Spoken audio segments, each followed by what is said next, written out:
Hi guys, thanks very much for joining me once again. Sad Sadek here, bringing you the latest update on the interesting and unpredictable and crazy world of Pakistan cricket. It's more doom and gloom, isn't it? I mean, these days there's not much to smile about if you're a follower of Pakistan cricket. Things seem to be going downhill, and quick as well, isn't it? It's not a very pleasant experience following and watching Pakistan cricket these days. Doesn't matter what the format is, whoever the captain is, whoever the players are, the performances are below par, and I'm afraid it's a situation where I think things are going to get a lot worse before they get better. So let's start with this defeat to Bangladesh. I think if somebody had said to me that Pakistan would lose a test to Bangladesh at home, especially after declaring, I would have said to them, what nonsense are you talking? What are you on about? And that's exactly what happened in Rawalpindi. What an absolute mess it was. Got the tactics wrong, got the team selection wrong, didn't play a spinner, opted for four pace bowlers on a wicket that was offering assistance, particularly later on in the match, to the spinners.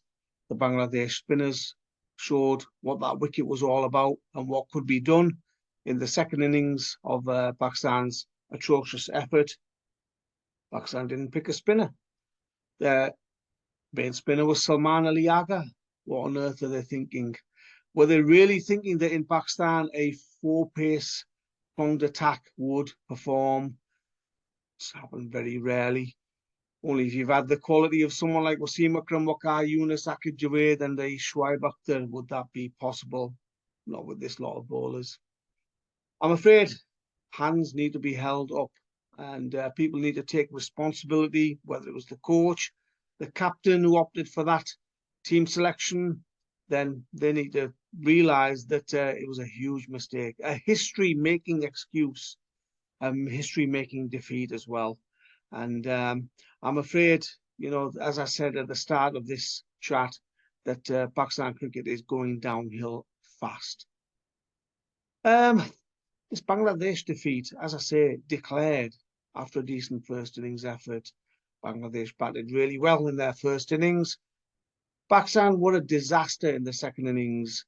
Too many T20 efforts, too many T20 shots, batters not knowing whether to attack or defend, excuse me, or to rotate the strike and play according to the situation. Look at some of those shots in that second innings. Yes, there was a little bit of help to the spinners, but some of those shots that the Pakistani batters played, they should be made to watch them again and again and again. They were disgusting. Some of the shots you see on a village green in local club cricket, in local schools cricket sometimes, you don't expect to see them at the top level of international cricket, particularly in a test match. Some of those shots belonged in the T20 leagues, in the PSL, in the Caribbean Premier League format, not when you're wearing the whites and you're playing international cricket. People need to look in the mirror and look at some of those shots that they played, because they weren't befitting of international cricket at all. Somebody had said to me that Pakistan would be losing a home test match to Bangladesh, and they'd also be losing to the USA in a T20 World Cup within the space of a few weeks. I just find that absolutely incredible. I find it depressing almost that Pakistan in the space of a few weeks have lost to opponents that they should be beating quite comfortably, and that is, with all due respect, in two different formats. What does that tell us about the Pakistani cricketers? Well, look, I think some of the cricketers are not interested in representing Pakistan. And that's from the heart. I'm being totally honest. I think a lot of these players would much rather have their NOCs. They would much rather be playing in T20 leagues around the world, playing for Pakistan in the T20 format, in the one-day format. They're not interested in toiling for 5 days for their country and being paid much lower than what they do in T20 leagues. And I'm afraid that's a sad state of affairs, that the priorities are all wrong from some of these cricketers. I mean, look at the effort levels. Some of these pace bowlers who were once bowling 140, 145 kph and now struggling to hit 135 kph. Is that what we're down to now? Pakistani bowlers who can't be bothered to bend their backs for their country. Those bowlers should not be playing for Pakistan if they can't put in 100% effort every single day that they are representing their country. And Test cricket isn't for everyone. I get that. Test cricket results in injuries. A lot of effort is needed in Test cricket, but that's why it's called Test cricket, because it tests the resolve of these cricketers. It tests the mettle of these cricketers. It tests the approach, the fitness levels, and everything about their cricket. And I'm afraid some of these guys are just not fit enough. They're not good enough to play Test cricket. But we've seen it in T20 cricket as well, where when they were tested, they fell flat on their faces. We saw it at the T20 World Cup where they lost to USA. They scraped a win against Ireland and one or two other teams, and it was just an absolute shambles. I think shambles is the right word at the moment in Pakistan cricket. Decisions are being made without much thought. Decisions are being made to please former players who sit on television channels and criticise those running Pakistan Cricket Board. And I'm afraid that we are heading, as I said at the start, downhill very, very quickly. At this moment in time, we're a bit of a laughing stock. And I'm afraid that that laughing stock is because of those running Pakistan cricket. The hierarchy has made Pakistan cricket a laughing stock. And it's a sad state of affairs.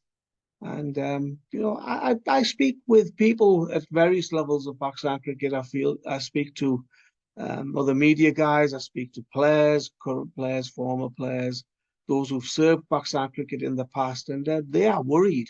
A lot of people are worried that Pakistan cricket is heading in the same direction as squash, same direction as hockey.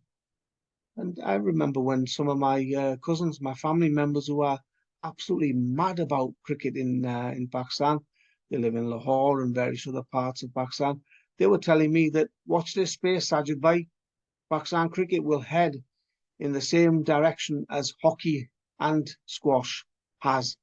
And I laughed at them. I said, no, don't be silly. Pakistan cricket will never head in that direction. It'll never become so low. It will never struggle as much as those sports have. And I'm afraid I'm worried as well.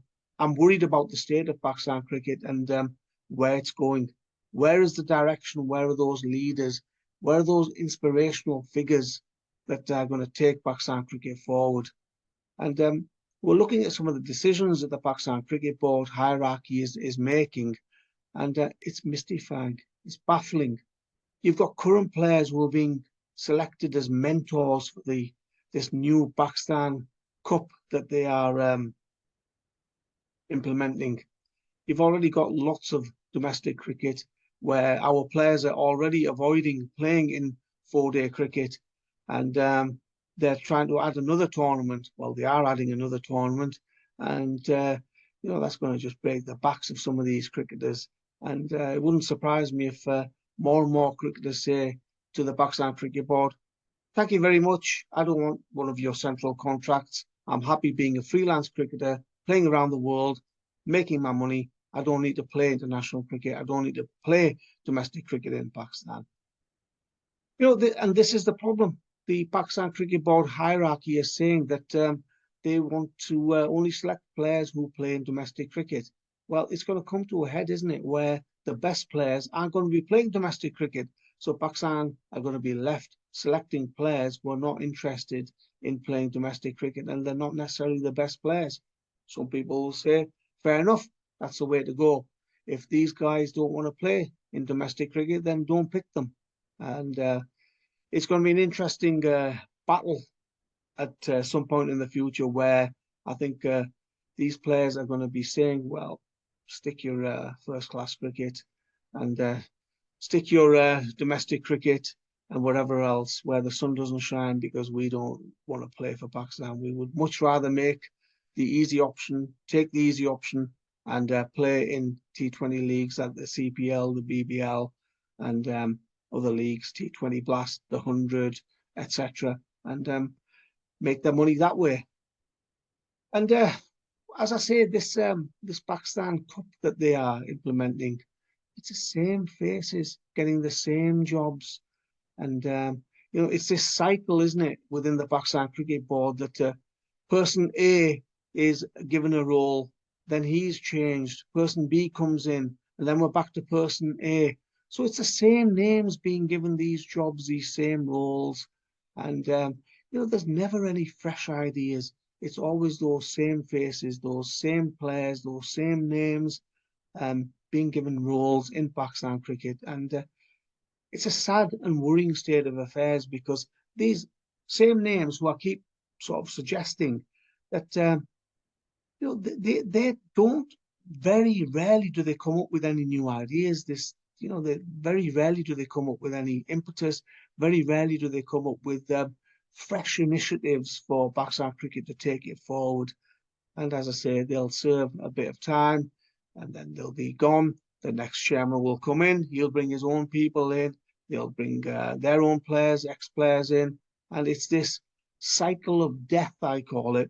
You know, we've got this cycle of life where nature is, you know, we see that cycle of life where, as I say, nature is, you know, instigates that cycle of life.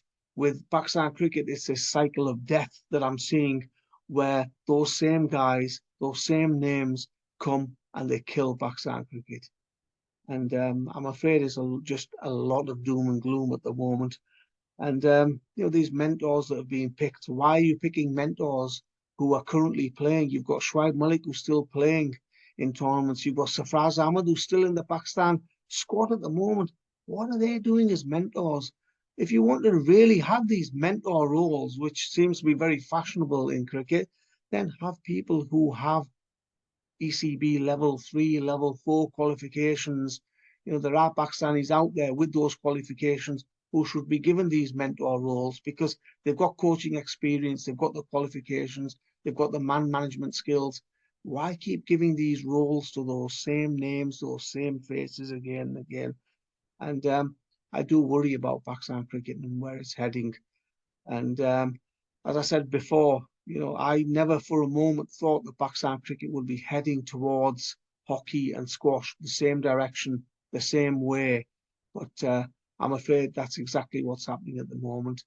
And it doesn't look very rosy in the cricket, in the Pakistan cricket garden at the moment. And a lot needs to change. And we keep hearing statements from the Pakistan Cricket Board chairman about what he's going to do and how he's going to resurrect Pakistan cricket. Well, when something's dead, you can't resurrect it because it stopped breathing.